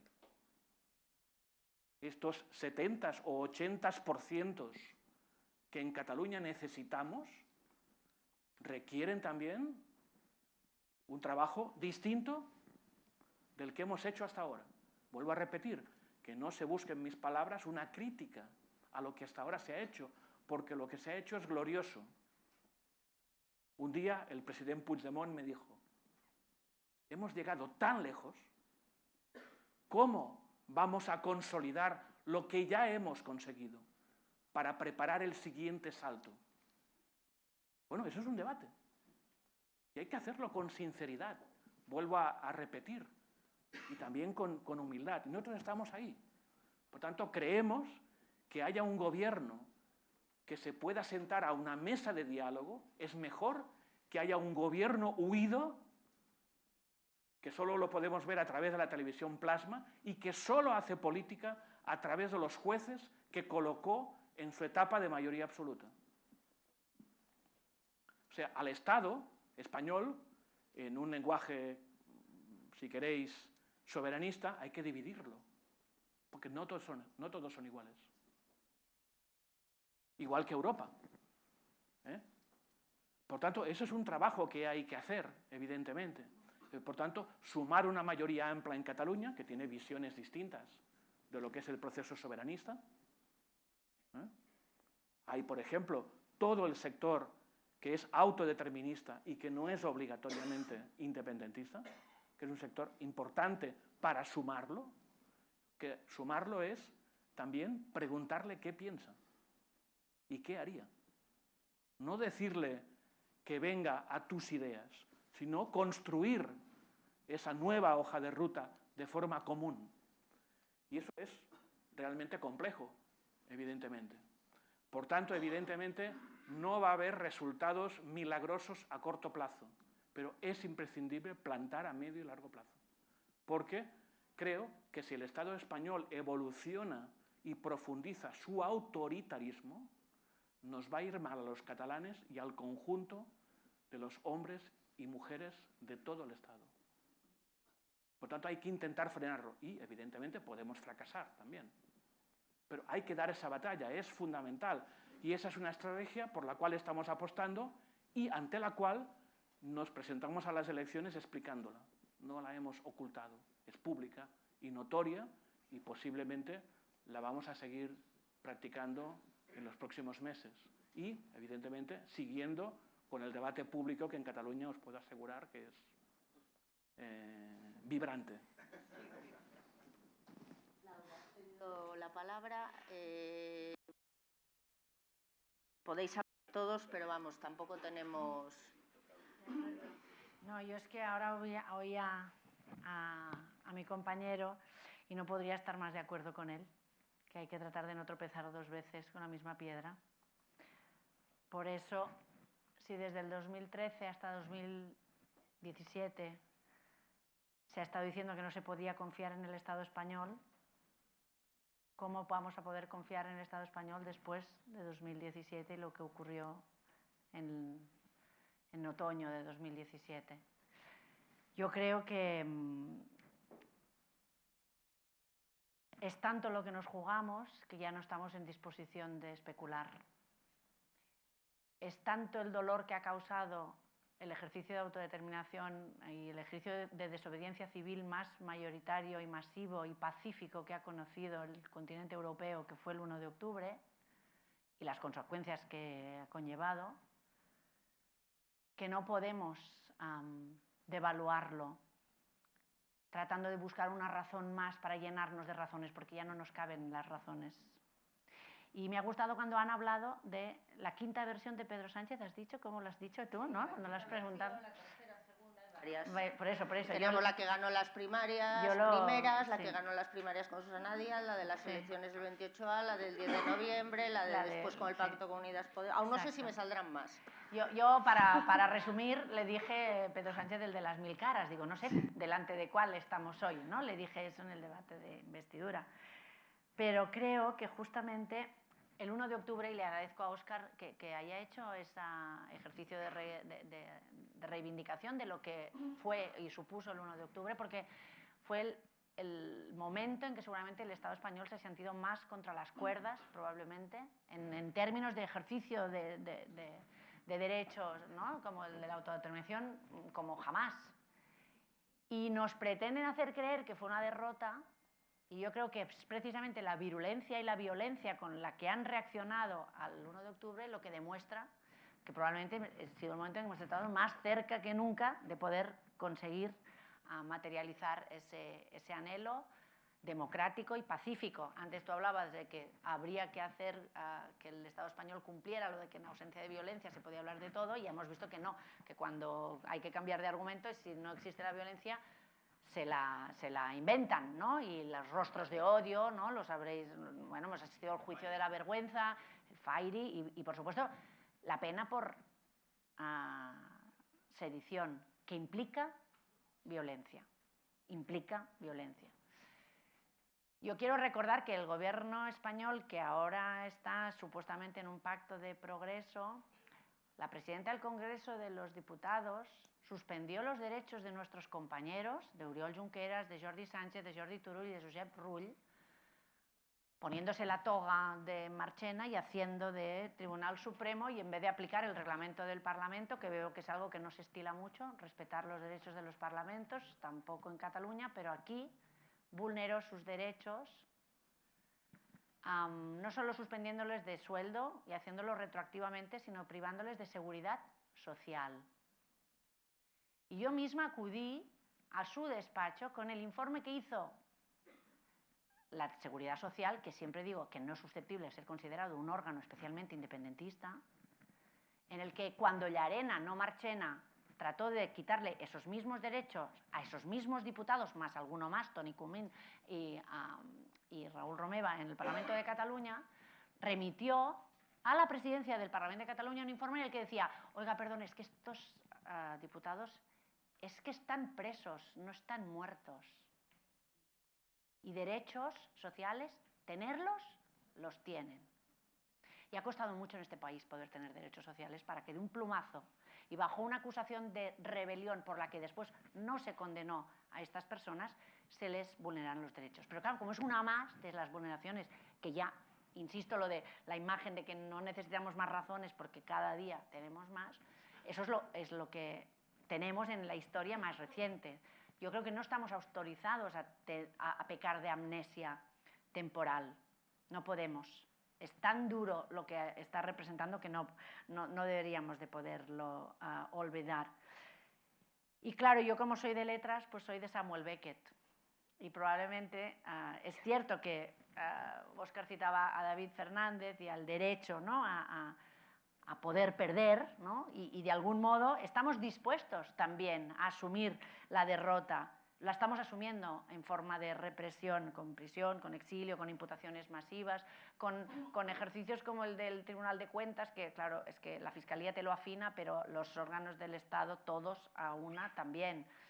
Oímos en sede parlamentaria a Montoro decir no se ha invertido ni un solo euro de dinero público y 4 millones de euros pedía el Tribunal de Cuentas ayer para el presidente Junqueras, el vicepresidente Junqueras, el presidente Puigdemont y todos los consellers del gobierno. Por lo tanto, estamos dispuestos a asumir la derrota porque estamos asumiendo la represión, pero en ningún caso, ninguna derrota nos va a impedir de continuar. Y yo recito a Beckett y reivindico a Tettel, equivócate otra vez, equivócate mejor. Y esa es la síntesis también del Utornarem a fer, que se ha esgrimido como esa reivindicación que tiene futuro, que no cesa ante la cobardía de un Estado que no es capaz de defender sus ideas democráticamente, que no es capaz, que no tiene. ¿Qué proyecto? Yo lo he preguntado cuando me he reunido con el PSOE. ¿Qué proyecto tiene el PSOE para Cataluña? Aparte del 155 y la represión, ese lo conocemos, pero ¿hay proyecto? No lo hay.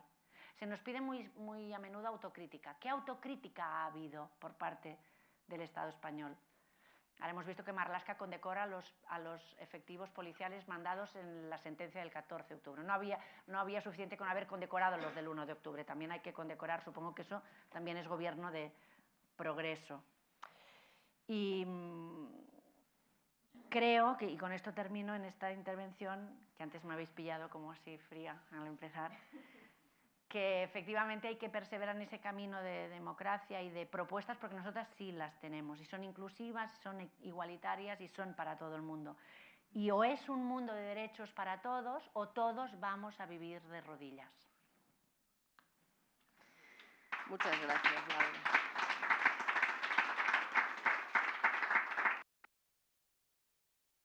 Matute. Una de las cosas que se señalaba ahora con el tema del reconocimiento al 1 de octubre y a ponerlo en valor, yo creo que es justo lo que he señalado, por lo menos yo creo que desde Euskal Herria así lo sentimos, pero yo creo que también hay un elemento que conviene no olvidar, y es que se llegó así porque se llegó juntos. Yo creo que se llegó unidos. Y es lo que nosotros pretendemos con la Lotja y es el esfuerzo que desde Euskal Herria Bildu hemos hecho en todo este tiempo y seguiremos haciendo, porque creemos que esa unidad es la que debilita al Estado mucho más que las posturas que cada uno de nosotros tengamos. Nosotros tenemos una postura de un modelo de sociedad que nos haría, pues incluso igual no coincidir con algunos de los que estamos hoy aquí, porque nuestro modelo de sociedad, como somos unos ortodoxos, pues va para donde va.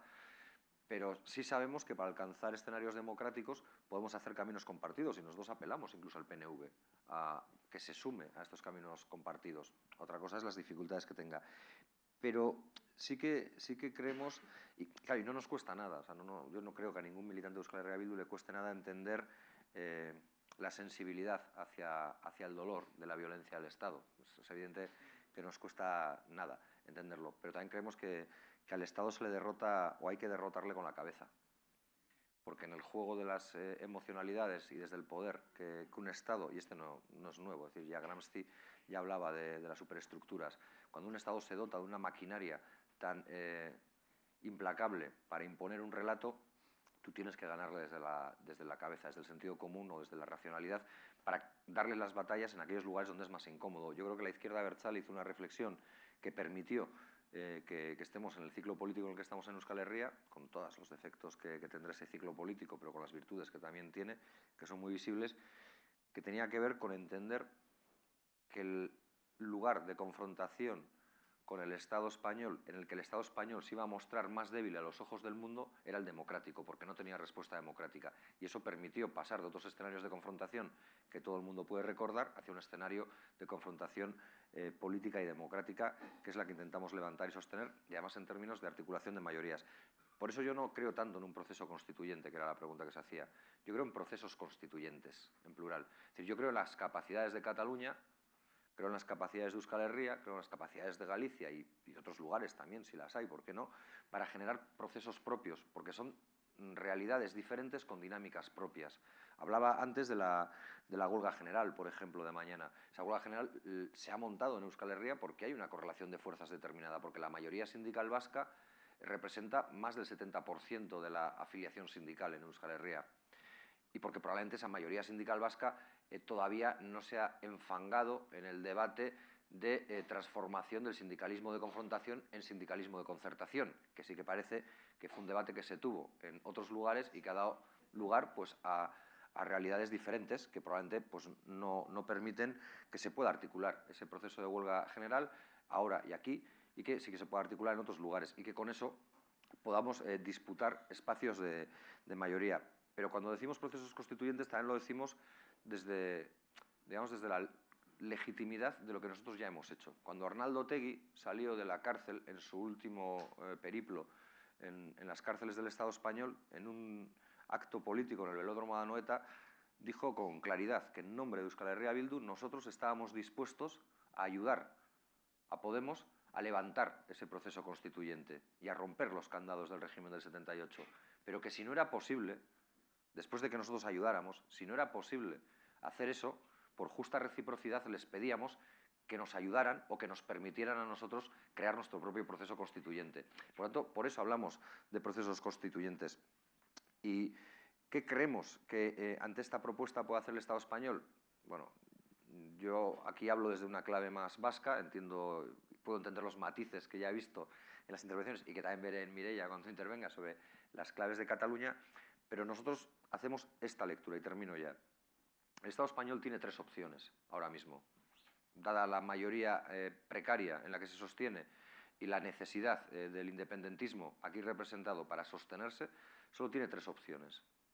Y ninguna de las tres, si las jugamos bien, es mala para construir y ampliar nuestras mayorías sociales, que son la fuente de legitimación y que son la mejor tarjeta de presentación para romper los muros de esa superestructura del Estado español de cara afuera del Estado español, hacia Europa. La primera es que nos sorprenda a todos y decida modificar su ordenamiento legal para incluir el derecho a decidir o el derecho a autodeterminación. Pues oye, se les aplaude. Se les aplaude. Yo dudo que lo hagan, pero se les aplaude. Y esa es la primera opción, y con esa ganaríamos todos. Se habilitaría el escenario para el derecho a decidir, votamos, ganamos, perdemos, ya veremos lo que pase, y ya está. La segunda opción, que se nieguen, que nos evoquen a la etapa del 155, quizás en una forma más soft, más suave, pero que sea negación. Bueno, pues nosotros ahí podremos dirigirnos a toda esa gente que nos pedía que apoyáramos no sé qué asalto a los cielos desde un solo proceso constituyente, para decirle, el Estado se niega, igual podemos hacer procesos constituyentes en otros lugares donde la correlación de fuerzas es más favorable. Y el tercer escenario es que nos haga una propuesta que evolucione un poco pero que sea insuficiente, porque no reconozca el derecho a decidir, pero, por ejemplo, pues decida que hacer consultas tampoco va a estar tan penado. Vale, pues en ese caso también seguimos ganando legitimidad, porque cada vez que hagamos una consulta, nuestra gente a la que le pedimos que vaya a votar a una urna, me da igual, como ha sido este domingo en un pueblo de Vizcaya, en Gorliz, si tiene que haber vaquillas o no en su pueblo, nos dirá, está bien que me lleves a votar, pero estaría mejor que lo que yo voto se respetase. Luego yo ampliaré la legitimidad. Por eso digo que es un escenario en el que yo creo que el soberanismo o el independentismo no tiene sino posibilidades de ganar. Y es ahí donde tendríamos que centrar nuestras capacidades de interacción entre nosotros, pero también con otras fuerzas del Estado español, y también con Podemos y con las fuerzas con las que podemos tener más en común, porque hay otras con las que evidentemente nada podremos hacer. A ver, en relación con la cuestión que formulabas del proceso constituyente, pues coincido totalmente con lo que acaba de decir Óscar, ¿no? Creo que incluso en un escenario, un proceso constituyente en el conjunto del Estado español, que quisiese incorporar el derecho de autodeterminación, creo que la dificultad no iba a ser el reconocimiento formal de ese derecho, sino posteriormente la capacidad de ejercitarlo. Creo que ese proceso constituyente saldría con con una contradicción de partida difícilmente resoluble, ¿no? Pero en cualquier caso no cabe ninguna duda que sería un avance espectacular en relación con la situación actual, ¿no? Sí. Nosotros optamos por formularlo de esta manera, en procesos constituyentes, ¿no? Pero tampoco caemos en ningún tipo de ideologismo estéril. Sabemos que tenemos que actuar en la realidad existente e intentar transformarla positivamente o, como mínimo, intentar provocar contradicciones que sean capaces también de mover esa realidad en una dirección positiva, ¿no? Lo decía también Óscar, la declaración de La Loya creo que tiene un grandísimo valor, pero lo que refleja es sobre todo la coincidencia en el objetivo estratégico, sabiendo que a partir de ahí hay muchas diferencias en los pasos tácticos, entre otras razones, porque también la situación en cada una de nuestras naciones es muy diferente, ¿no? Creo que es, en el caso de Cataluña o en el caso de Galicia, pues radicalmente diferente. Y nosotros tenemos que actuar sobre la realidad que tenemos en cada caso, ¿no? Pero eso no quita que no haya unos mínimos que todos podamos defender también en la actuación política inmediata. Y creo que esos mínimos pues están, como se expresaba en las primeras intervenciones, en la defensa de los derechos democráticos y en la defensa de la voluntad popular expresada, como en el caso de Cataluña, pues en las urnas el día 1 de octubre.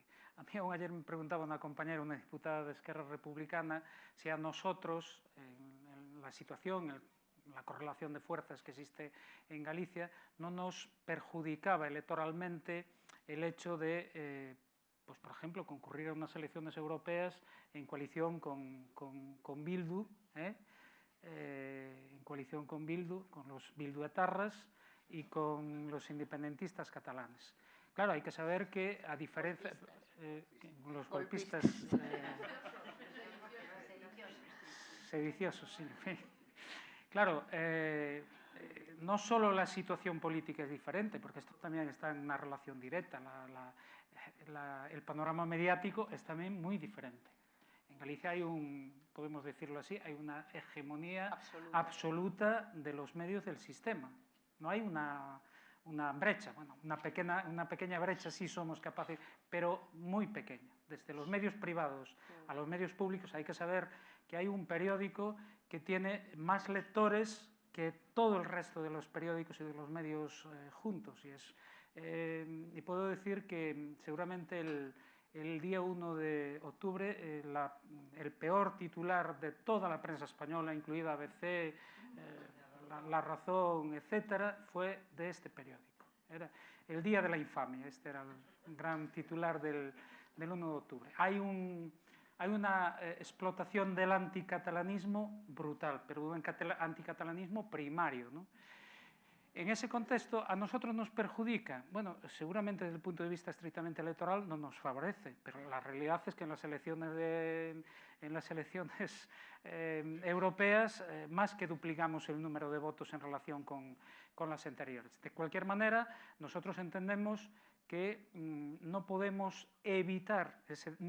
ni queremos evitar ese debate por dos razones. Una, por una elemental de solidaridad con un pueblo que está sufriendo una represión brutal, nos parece que es una obligación básica, y otra que tiene que ver con nosotros mismos. Cuando defendemos el derecho de Cataluña a la autodeterminación, estamos defendiendo nuestro propio derecho a la autodeterminación.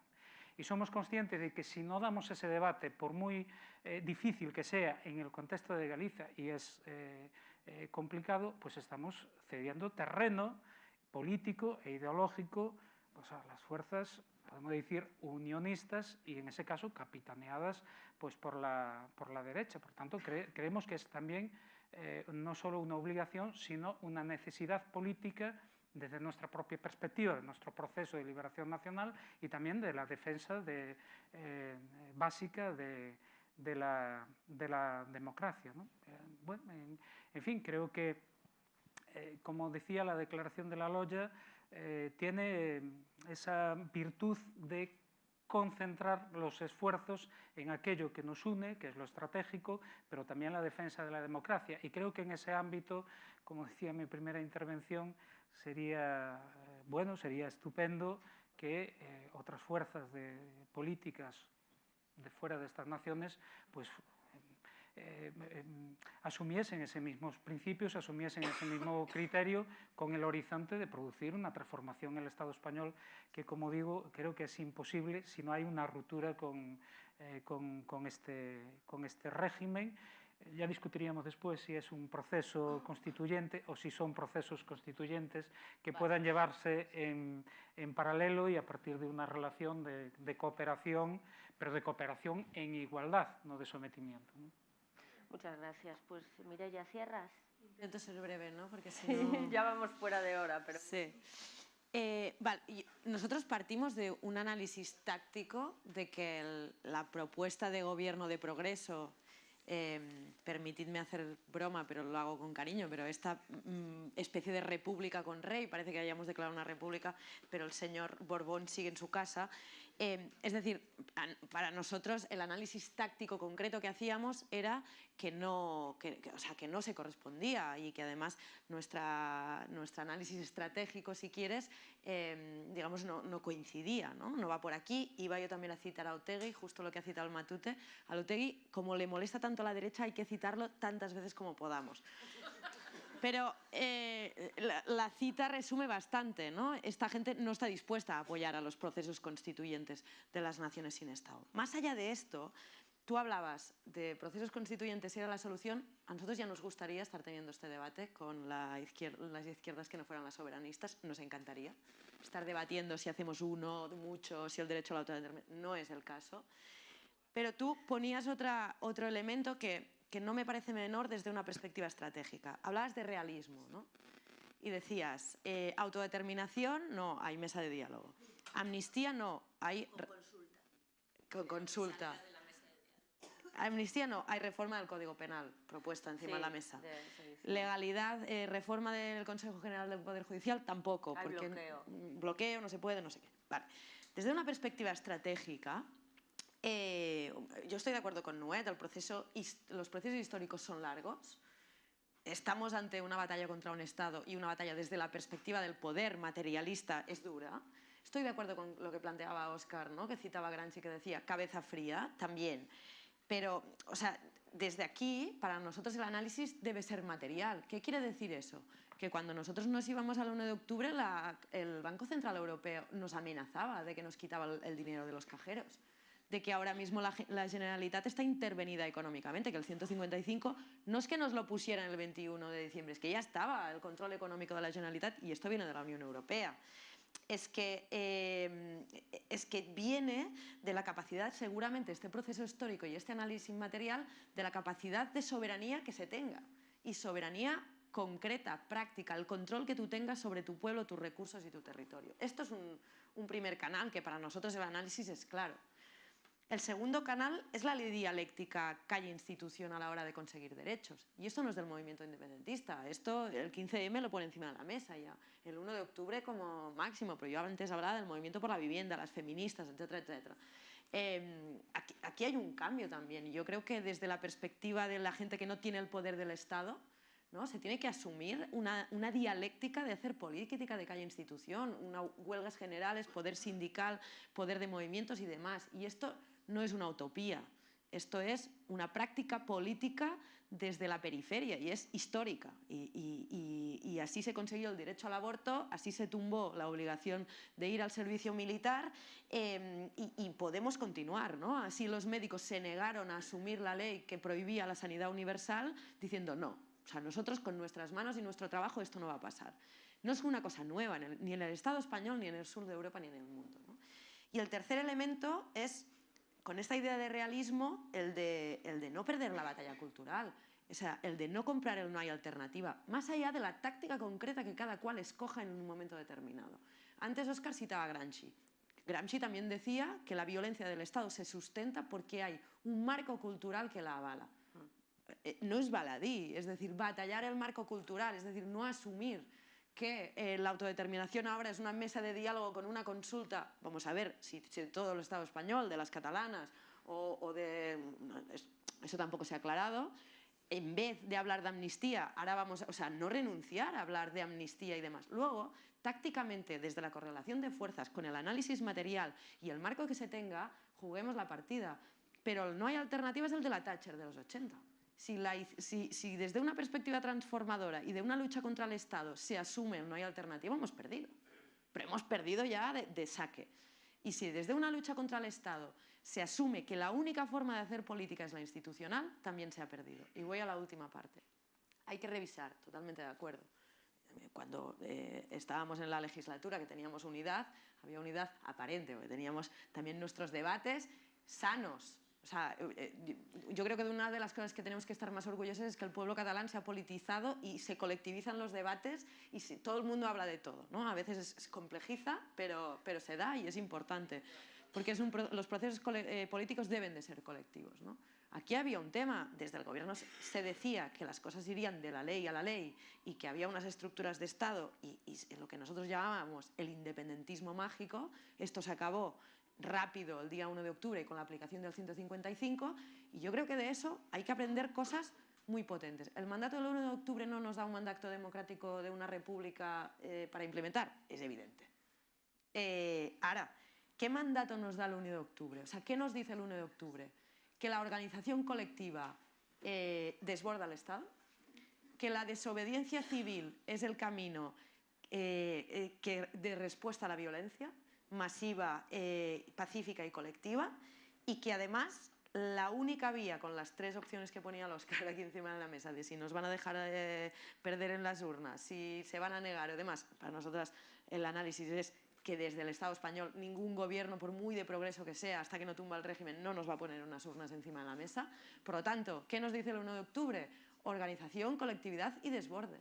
Igual que hicieron las feministas, hicieron los insubmisos y harán sistemáticamente todos los colectivos oprimidos contra el poder. Decía el Joan Fuster, ¿no? Nosotros lucharemos contra el poder mientras seamos débiles y contra nosotras mismas cuando seamos fuertes, ¿no? Perdona un segundito, Acabo. que despedimos a Laura Borràs, que pierde el tren. Gracias, Laura. Gracias. Perdona, Mireia. Había acabado, Nada, o sea que sigue, para nosotros la lectura del mandato del 1 de octubre para nosotras es esta. Más allá de la opción táctica que escoja cada cual, que nosotras es evidente que no compartimos la gestión que ha hecho ninguna de la gente que estaba sentada aquí con la investidura, pero es que este no es el tema. El tema es estratégicamente cómo se aborda, cuáles son las soluciones y a medio plazo desde qué perspectiva material se trabaja. Y ya. Pues muchísimas gracias.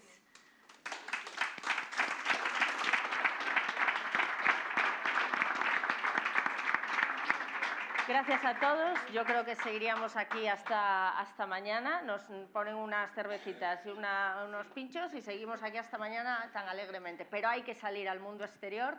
Así que gracias, Óscar, Néstor, Joan y Mireia, por venir y gracias a todos vosotros y vosotras.